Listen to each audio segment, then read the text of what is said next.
కోటి రతనాల వీణ. తెలంగాణకు సంబంధించి ప్రభుత్వం అనేక సందర్భాల్లో విదేశాల్లో పెట్టుబడుల కొరకు ఆహ్వానిస్తూ ఉన్నది.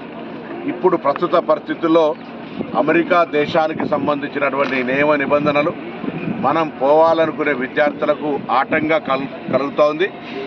ఈ దౌత్య సంబంధాల్లో విదేశాంగ శాఖ తరఫున ఇటువంటి నియంత్రణ పెడతా ఉన్నప్పుడు భారత ప్రభుత్వం పూర్తిగా వైఫల్యం పొందింది. ఎందుకంటే ఇక్కడ నుంచి ఉపాధి కొరకో ఉన్నత విద్య కొరకో పోయేటువంటి పనిలో ఉన్నటువంటి వాళ్లకు ఇదొక పెద్ద ఆటంకం.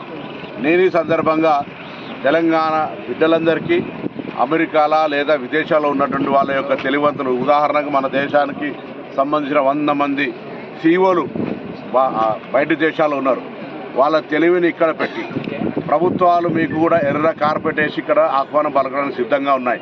వేరే దేశాలలోనూ ఇన్వెస్ట్మెంట్ చేయమని కంటే మీరు వేరే దేశాల్లో ఇన్వెస్ట్ చేసిన అమౌంట్ అంతా తెచ్చి ప్రభుత్వం మీకు సానుకూలంగా పాలసీ తయారు చేసే ప్రయత్నం జరుగుతుంది.